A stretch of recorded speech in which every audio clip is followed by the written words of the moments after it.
Covid ಹಗರಣದ ಬಗ್ಗೆ ಚುನಾವಣೆಗೂ ಮುನ್ನ ಪ್ರಸ್ತಾಪಿಸಿದ ಕಾಂಗ್ರೆಸ್ ಸರ್ಕಾರ ರಚನೆ ಬಳಿಕ ನ್ಯಾಯಾಂಗ ತನಿಖೆ ಮಾಡಿತ್ತು. ಆ ಬಳಿಕ ಕ್ಯಾಬಿನೆಟ್ ಸಬ್ ಕಮಿಟಿ ರಚನೆ ಮಾಡಿತ್ತು. ಇದೀಗ ಎಸ್ಐಟಿ ರಚನೆ ಮಾಡುವ ನಿರ್ಧಾರವನ್ನ ರಾಜ್ಯ ಸಚಿವ ಸಂಪುಟ ಕೈಗೊಂಡಿದೆ. ಬಿಜೆಪಿ ನಾಯಕರು ಕೆಂಡಾಮಂಡಲ ಆಗುವಂತೆ ಮಾಡಿದೆ.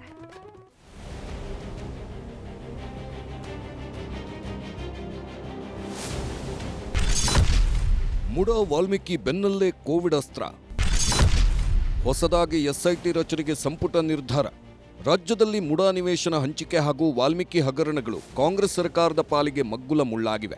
ಇದೀಗ ಕೋವಿಡ್ ಹಗರಣದ ಬಗ್ಗೆ ಹೊಸದಾಗಿ ತನಿಖೆ ಮಾಡಲು ಎಸ್ಐಟಿ ರಚನೆ ಮಾಡುವ ಮೂಲಕ ಕಾಂಗ್ರೆಸ್ ಸರ್ಕಾರ ಕಠಿಣ ನಿಲುವು ತಾಳಿದೆ.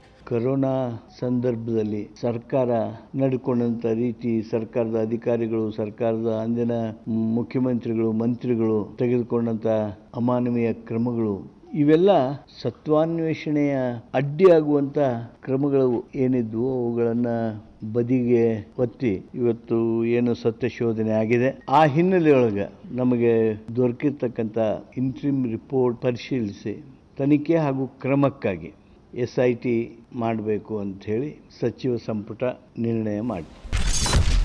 ಮಾಜಿ ಸಿಎಂ ಯಡಿಯೂರಪ್ಪ ಶ್ರೀರಾಮುಲುಗೆ ಸಂಕಷ್ಟ. ಐಜಿ ಮಟ್ಟದ ಅಧಿಕಾರಿಗೆ ಹೊಣೆ ವಹಿಸಲು ನಿರ್ಧಾರ. ಐಜಿ ಮಟ್ಟದ ಪೊಲೀಸ್ ಅಧಿಕಾರಿಯನ್ನ ಎಸ್ಐಟಿ ಮುಖ್ಯಸ್ಥರನ್ನಾಗಿ ನಿಯೋಜಿಸಲು ತೀರ್ಮಾನಿಸಲಾಗಿದ್ದು, ಶೀಘ್ರದಲ್ಲೇ ವಿಶೇಷ ತನಿಖಾ ದಳ ರಚನೆಯಾಗಲಿದೆ.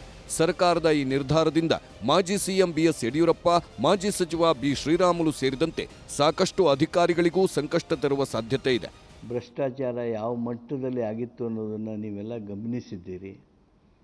PPE ಕಿಟ್ನಂಥ ಕಿಟ್ಗಳಿಗೆ 330ರಿಂದ 400 ರೂಪಾಯಿಗೆ ಇಲ್ಲೇ ಕರ್ನಾಟಕದೊಳಗೆ ಲಭ್ಯ ಇದ್ರೆ, ಮುಂಬೈದೊಳಗೆ ಲಭ್ಯ ಇದ್ರೆ, ಅದನ್ನು ಬಿಟ್ಟು 2117 ರೂಪಾಯಿಗೆ ಲಕ್ಷಾಂತರ ಕಿಟ್ಗಳನ್ನು ಬೇರೆ ದೇಶದಿಂದ ತರಿಸಿಕೊಳ್ಳೋದು, ಔಟ್ಡೇಟೆಡ್ ಮೆಡಿಸಿನ್ಗಳನ್ನು ಪರ್ಚೇಸ್ ಮಾಡೋದು. ಕೋವಿಡ್-19 ಹಗರಣದ ತನಿಖೆಗಾಗಿ ಕಾಂಗ್ರೆಸ್ ಸರ್ಕಾರ ನೇಮಿಸಿದ್ದ ನ್ಯಾಯಮೂರ್ತಿ ಮೈಕಲ್ ಡಿ ಕುನ್ಹಾ ಆಯೋಗವು ತನ್ನ ಮಧ್ಯಂತರ ವರದಿಯನ್ನ ರಾಜ್ಯ ಸರ್ಕಾರಕ್ಕೆ ಸಲ್ಲಿಸಿದೆ. ಅದರಲ್ಲಿ 918 ಕೋಟಿ ರೂಪಾಯಿ ಭ್ರಷ್ಟಾಚಾರ ನಡೆದಿದೆ ಎಂದು ಉಲ್ಲೇಖಿಸಲಾಗಿದೆ. ಈ ಸಂಬಂಧ ಸಿದ್ದರಾಮಯ್ಯ ನೇತೃತ್ವದಲ್ಲಿ ನಡೆದ ಸಚಿವ ಸಂಪುಟ ಸಭೆಯಲ್ಲಿ ಚರ್ಚಿಸಿ ಎಸ್ಐಟಿ ರಚನೆ ಮಾಡಲು ಸಂಪುಟ ಸಭೆ ಅಸ್ತು ಎಂದಿದೆ. ಎಸ್ಐಟಿ ರಚನೆ ಬಳಿಕ ಯಾರೆಲ್ಲರ ವಿರುದ್ಧ ಎಫ್ಐಆರ್ ದಾಖಲಿಸಬೇಕು ಎಂದು ತನಿಖಾ ತಂಡ ನಿರ್ಧಾರ ಮಾಡಲಿದೆ ಅಂತಾನೂ ಸಚಿವರು ತಿಳಿಸಿದ್ದಾರೆ.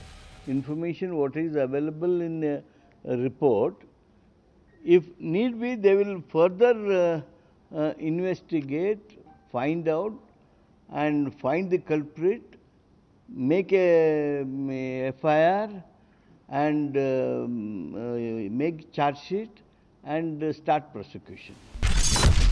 ಬಿಎಸ್ವೈ ರಾಮುಲು ಕಾರ್ಯವೈಖರಿಗೆ ಮೈಕಲ್ ಡಿ ಕುನ್ಹಾ ಸಮಿತಿ ಆಕ್ಷೇಪ ವ್ಯಕ್ತಪಡಿಸಿದೆ. ಖಾಸಗಿ ಲ್ಯಾಬ್ಗಳಿಗೆ 6.93 ಕೋಟಿ ರೂಪಾಯಿ ಸಂದಾಯ ಮಾಡಲಾಗಿದೆ. 14 ಲ್ಯಾಬ್ಗಳು ಐಸಿಎಂಆರ್ನಿಂದ ಮಾನ್ಯತೆ ಪಡೆದಿಲ್ಲ. ಐಸಿಎಂಆರ್ ಲ್ಯಾಬ್ಗಳು ಅಧಿಕೃತ ಅಲ್ಲ ಎಂದು ಕುನ್ಹಾ ಸಮಿತಿ ವರದಿಯಲ್ಲಿ ಉಲ್ಲೇಖಿಸಲಾಗಿದ್ದು, RT-PCR ಟೆಸ್ಟ್ಗೆ ಲ್ಯಾಬ್ಗಳ ಸಾಮರ್ಥ್ಯ, ಕ್ಷಮತೆ ಗುರುತಿಸಿಲ್ಲ. ಸಾಮರ್ಥ್ಯ, ಕ್ಷಮತೆ ಪರಿಶೀಲಿಸದೆ ಲ್ಯಾಬ್ಗಳಿಗೆ ಅನುಮತಿ ಕೊಡಲಾಗಿದೆ. 6 ಖಾಸಗಿ ಲ್ಯಾಬ್ಗಳಿಗೆ ಒಪ್ಪಂದವಿಲ್ಲದೆ ಹಣ ಸಂದಾಯ ಮಾಡಲಾಗಿದೆ. 8 ಲ್ಯಾಬ್ಗಳಿಗೆ ಅನುಮತಿ ಇಲ್ಲದೆ 4.28 ಕೋಟಿ ರೂಪಾಯಿ ಸಂದಾಯ ಮಾಡಲಾಗಿದೆ. ಖಾಸಗಿ ಲ್ಯಾಬ್ಗಳಿಗೆ ಬಿಲ್ ಕೊಟ್ಟಿದ್ದಾರೆ ಎಂದು ವರದಿಯಲ್ಲಿ ಉಲ್ಲೇಖಿಸಲಾಗಿದೆ. ಈ ಎಲ್ಲ ವಿಚಾರಗಳ ಬಗ್ಗೆ ಎಸ್ಐಟಿ ತನಿಖೆ ಮಾಡಲಿದೆ. ಕೋವಿಡ್ ನಿಯಂತ್ರಣಕ್ಕೆ ಮೀಸಲಿಟ್ಟಿದ್ದ 1747 ಕೋಟಿ ರೂಪಾಯಿ 47 ಲಕ್ಷ ಹಣದಲ್ಲಿ 1406 ಕೋಟಿ ಬಳಸಿದ್ದಕ್ಕೆ ಮಾತ್ರ ಲೆಕ್ಕಪತ್ರ ಲಭ್ಯವಾಗಿದೆ. ಉಳಿದ 340 ಕೋಟಿ ಹಣ ಸಮರ್ಪಕ ಬಳಕೆ ಮಾಡದೆ ವ್ಯರ್ಥ ಮಾಡಿರುವ ಬಗ್ಗೆ ಆಯೋಗದ ವರದಿಯಲ್ಲಿದೆ. ECRP ಹಣ ಬಳಕೆಯಲ್ಲೂ ಲೋಪವಾಗಿದ್ದು, 447 ಕೋಟಿ ಹಣದಲ್ಲಿ 330 ಕೋಟಿ 90 ಲಕ್ಷ ಹಣಕ್ಕೆ ದಾಖಲೆ ಇದೆ. 106 ಕೋಟಿ ಬಳಕೆಯಾಗದೆ ವ್ಯರ್ಥವಾಗಿದೆ ಎಂದಿದ್ದಾರೆ.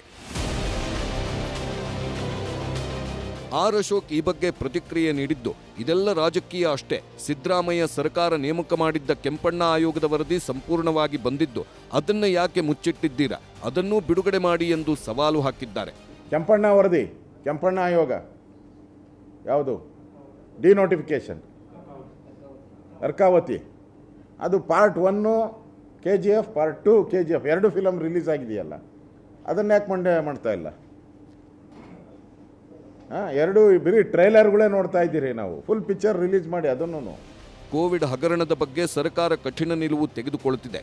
ತನಿಖೆ ಬಳಿಕ ಯಾರಿಗೆಲ್ಲ ಸಂಕಷ್ಟ ಕಾದಿದೆ ಅನ್ನೋದನ್ನ ಕಾದು ನೋಡಬೇಕು. Hebbaka Thimmegowda, political bureau, news 18.